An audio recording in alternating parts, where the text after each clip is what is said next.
ओम श्री गुरुवे नमः। ओम शांति ही शांति ही शांति ही। प्रणाम भगवान। भगवान, अभी हमारा सत्संग मुंडक उपनिषद प्रवचन श्री स्वामी अखंडानंद सरस्वती जी महाराज द्वारा विरचित मुंडक सुधा से, और प्रवचन नंबर 24 मंत्र नंबर 3 से 5 तक, तत्व ज्ञान से जीवन मुक्ति। मंत्र लेते हैं भगवान। यदा पश्यो पश्यते रुक्वर्णम कर्तारमीशम पुरुषम ब्रह्म योनि तदा विद्वान पुण्य पापे विधुय निरंजनो परम साम्य अमुपेति। पश्यो पश्यते रुक्वर्णम यदा, यदा माने जब यस्मन काले एवं भूत कालो दुर्लभ है इत्यर्थ। जब साधक जिज्ञासु ब्रह्माकार वृत्ति से संपन्न होकर रुक्वर्ण परमात्मा का दर्शन करता है। कब? अरे वही तो दुर्लभ है। यह यदा सब दुर्लभता का सूचक है। ऐसा क्षण किसी किसी के जीवन में आता है जो शुद्ध अंतःकरण वाला है। उसके ऊपर ईश्वर की कृपा है, जिसके ऊपर सद्गुरु प्रसन्न है। साधन संपत्ति होवे, ईश्वर की उपासना होवे, सद्गुरु प्रसन्न होवे, तब जाकर यह सौभाग्य का क्षण जीवन में आता है। यह बात बताते हैं यदा शब्द से। जब कभी पश्यो पश्यते रुक्वर्णम, देखो तुम्हारा काम तो सिर्फ देखना है, कुछ गड़बड़ करना तुम्हारा काम नहीं है। यह आदमी दुखी क्यों होता है? कि जब कुछ गड़बड़ करना चाहता है। गड़बड़ करना माने जैसे हो रहा है उसको यदि नापसंद करेगा, तो ईश्वर के एक काम को नापसंद किया उसने और ईश्वर के किए हुए को बदलना चाहता है, तो वह अपने सामर्थ्य से बाहर जा रहा है। वाह भगवान। जैसे नाटक में बैठे हुए दर्शक का काम रंगमंच का नियंत्रण करना नहीं है कि इस पर क्या दृश्य दिखाया जाए और क्या नहीं। मौत का दृश्य आवे तो उसका भी मजा ले, और ब्याह का दृश्य आवे तो उसका भी मजा ले। दर्शक का काम तो यही है। तो यह जो अधिष्ठान के पर्दे पर यह स्वयं प्रकाश परमात्मा भिन्न भिन्न प्रकार के दृश्य दिखा रहा है, ये जिस समय दिख रहे हैं उस समय भी इनकी कोई सत्ता महत्ता नहीं है। तो तुम नाटक देखने बैठे हो, देख रहे हो। आज तक कोई नाटक पैदा नहीं कर सकते और किसी को बिगाड़ भी नहीं सकते। तो पश्यति इति पश्ययो, यह लौकिक व्याकरण से यह दृष्टा हो जाता है। यह तो वैदिक में पश्य शब्द है, धातु तो दृश्य है। तो लौकिक व्याकरण में पश्यति दृष्टा जो देखता है उसको दृष्टा बोलते हैं। यह वैदिक व्याकरण की रीति से उसी को पश्यो बोलते हैं। ज्यों का त्यों है। पश्यते रुक्वर्णम, किसको देख रहा है? रुक्वर्ण, सोने की तरह। स्वम ज्योतिष भाव को, स्वम ज्योतिष भाव। रुक्वर्ण का अर्थ लाल पीला नहीं है। रुक माने सोना होता है। रुक माने सोना होता है। और रुचा अमयते इति, जो आपकी कांति से पहचान में आता है उसको रुक्म कहते हैं। रुक्म माने कांति। रचामियते इति, स्वम ज्योति स्वभाव है रुक्म। बोले देखो, लोक में यह प्रसिद्ध है कि सोने की चमक जाती नहीं है, बनी रहती है। तो लोक में ऐसी बने रहने वाली चमक सोने के सिवाय किसी में नहीं होती। इसलिए परमात्मा की जब उपमा दी जाती है तो हिरण्यकेशा, हिरण्यश्रु मसरु, हिरण्यवर्ण, उनके बाल कैसे कि सोने की तरह, उसकी दाढ़ी मूछ कैसी कि बिल्कुल सोने की, सुनहली रश्मि ज्योतिर्मयी, यह मतलब है। तो जब ऐसे परमात्मा का स्वयं प्रकाश परमात्मा का दर्शन होता है, वह कैसा है कि कर्तारमीशम पुरुषम ब्रह्म योनिम। कर्तारम, यह जितनी विश्व सृष्टि होती है उसका संपूर्ण जगत का वह कर्ता है, और सबका वह ईश है, नियंता है, और वही ब्रह्म है शुद्ध, और वही योनि है प्रकृति। ब्रह्म योनिम, वह ब्रह्म है और योनि है। अब देखो, अलग अलग उसका अर्थ। संसार में जो काम होता है कर्ता के बिना उसका कोई महत्व नहीं होता। एक मुर्दा है और वह कहीं गिर गया था किसी के ऊपर, जिसके ऊपर गिरा था उसका हाथ टूट गया, तो मुर्दे को पाप लगेगा क्या? अरे जब उसमें कर्ता होगा तब पाप लगेगा, मुर्दे को पाप क्या लगेगा? तो धर्म अधर्म की उत्पत्ति मनुष्य के शरीर में कर्ता के बिना नहीं होती, यह आप समझ लो। अरे कर्ता के बिना सुख दुख की भी उत्पत्ति नहीं होती, धर्म अधर्म के बिना सुख दुख की उत्पत्ति कहाँ से होगी? तो वही कर्ता और वही भोक्ता। कर्म की उपाधि से जिस आत्मा को कर्ता बोलते हैं, सुख दुख के भोग की उपाधि से उसी को भोक्ता बोलते हैं। कर्ता और भोक्ता दो चीज नहीं है। जैसे रसोई बनाने के समय तुम क्या हुए कि कर्ता, और खाने के समय क्या हुए कि भोक्ता। तो कर्ता और भोक्ता दो नहीं है, ये एक है। तो कर्तव्य और भोक्तव्य, कर्तत्व और भोक्तत्व विज्ञान में और आनंद में कोश की उपाधि से है।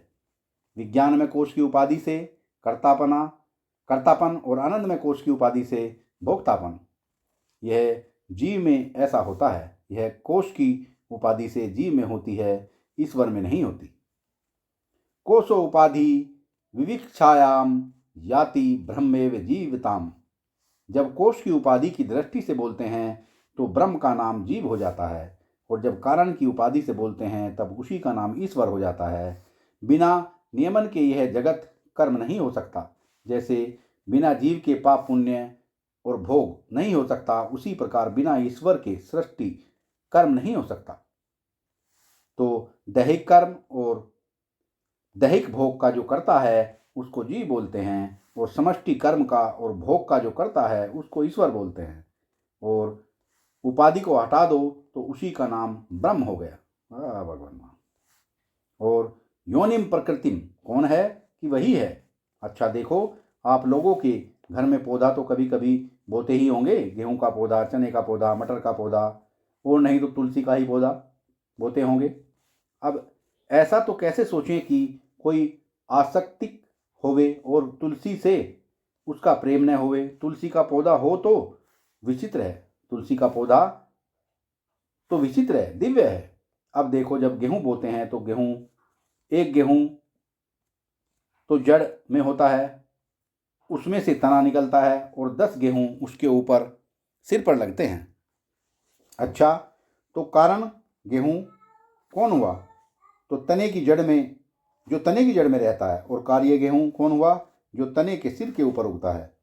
तो एक गेहूं पहले था जिससे तना निकला, तने में से गेहूं निकला, तो एक कारण गेहूं हो गया और एक कार्य गेहूं हो गया। अब इस गेहूं में क्या फर्क पड़ा कि पहला गेहूं जब नष्ट हो गया, पहला गेहूं जब तने के आकार में परिवर्तित हुआ, तो पहले गेहूं का जो आकार था वह नष्ट हो गया, सड़ गया, विकृत हो गया, बिगड़ गया। तब वह तना बना और तने में से 10 गेहूं निकल आए।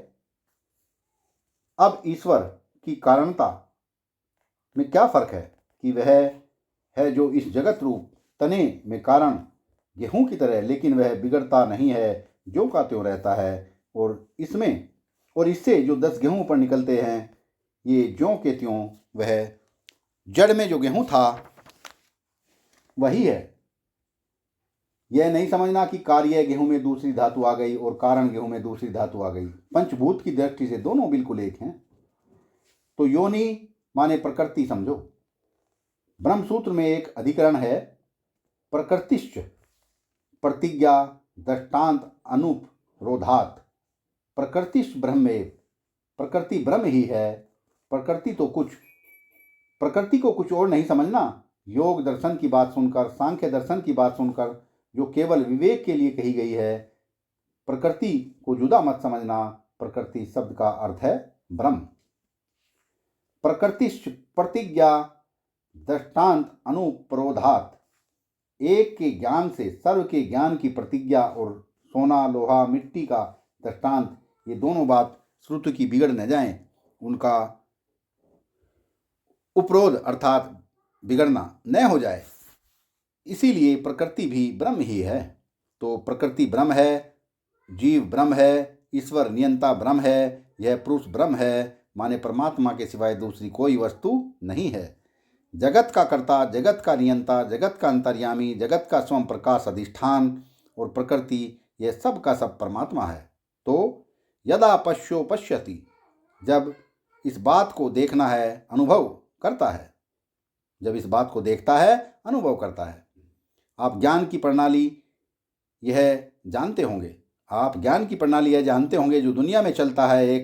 एक बार काशी में शास्त्रार्थ हुआ, वेदांत का शास्त्रार्थ था। वह तो ब्रह्म अद्वितीय है, यह निरूपण पंडित लोग कर रहे थे। बड़े बड़े पंडित थे। कमलकांत जी मिश्र थे, रामानुज ओझा जी थे, वेदांती पंडित हैं, राजेश्वर शास्त्री द्रविड़ थे। इसी बीच में एक व्याकरण है। रामानुज संप्रदाय के तो हैं, पर व्याकरण है। वे अपने संप्रदाय का दर्शन भी नहीं जानते। वे आए बड़े शास्त्रार्थ के महाराज। वे आकर बोलते हैं कि यो घटम वेत्ति स घट अद भिन्नो भवति। जो घड़े को जानता है वह घड़े से जुदा होता है। एवं यो ब्रह्म वेत्ति स ब्रह्मणो अभिन्नो भवति। इसी प्रकार जो ब्रह्म को जानता है, जो वह ब्रह्म से जुदा हुआ। राजेश्वर शास्त्री जी ने कहा कि भाई, तुम वेदांत के पंडित नहीं हो, तुम इस शास्त्रार्थ में मत बोलो, चुप हो जाओ, और जो वेदांत के पंडित हैं उनको शास्त्रार्थ करने दो। जो ब्रह्म को जानता है सो ब्रह्म से जुदा होगा, तो ब्रह्म का ब्रह्मत्व क्या रहेगा। ब्रह्म तो कहते हैं ही उसी को कि जो निर्तिशय व्रत होवे, जिसके सिवाय दूसरा कुछ न होवे। अगर वह पंडित नहीं माना तो फिर उसके ऊपर रोक लगा दी गई कि पंडितों की सभा में आकर शास्त्रार्थ करे ही नहीं। सत्संग को विराम देते हैं भगवान, आगे का सत्संग कर लेंगे। प्रणाम भगवान।